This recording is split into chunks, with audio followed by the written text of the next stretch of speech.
the tax cuts that have been announced will lead to revenue foregone to the extent of 1.45 lakh crores.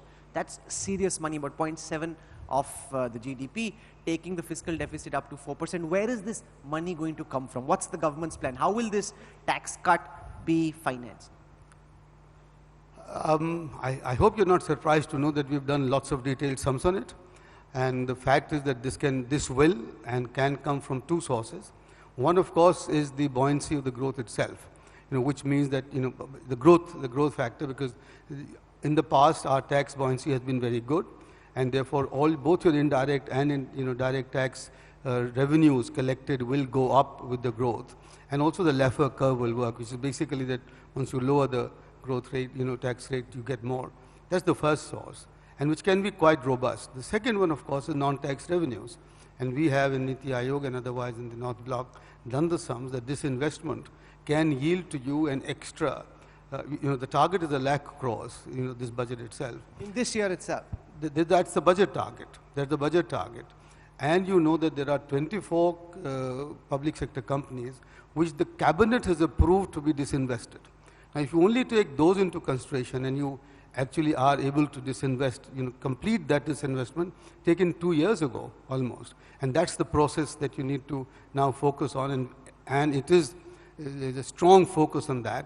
You can collect up to net 1.3 lakh crores. Net meaning gross, not just gross revenues, gross receipt, but minus the liabilities that, that will have to go. But how soon will some of these companies be disinvested? Because we've been hearing about this for months on end. You haven't done it yet. For example, Air India.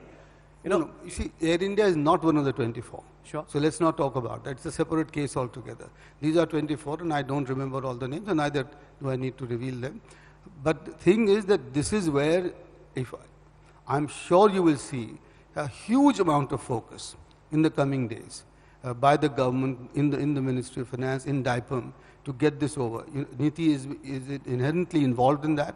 We are the ones who are sort of recommending, pushing, etc. But that's one part of it, and that will yield you an additional over the budget of 52,000 crore. You've got another 50 odd crore from the RBI additional this year, which was not included in the budget. So that's a lot. And then you have the whole source of asset monetization. And I have got the list here, which is that you have power transmission lines, you have railway stations, 50 big ones, you have golf courses, you have stadiums, you have roads, 10,000 kilometers of that. If you tot them all up, it's a very large figure, but if you could do even 20-30% of those, and there is no reason to believe that you won't be able to do so, I think you're well home and dry.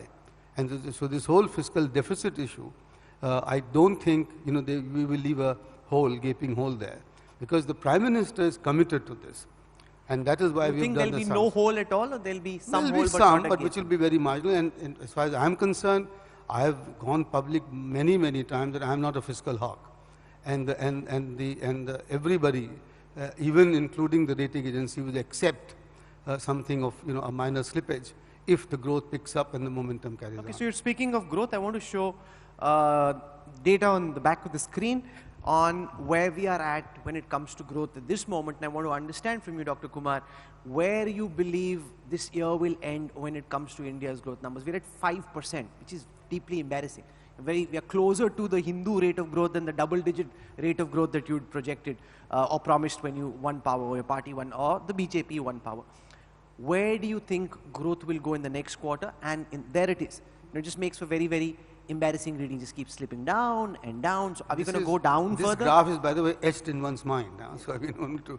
It's scarred in one's soul as well. Well, yes, of course, if you like. Yeah.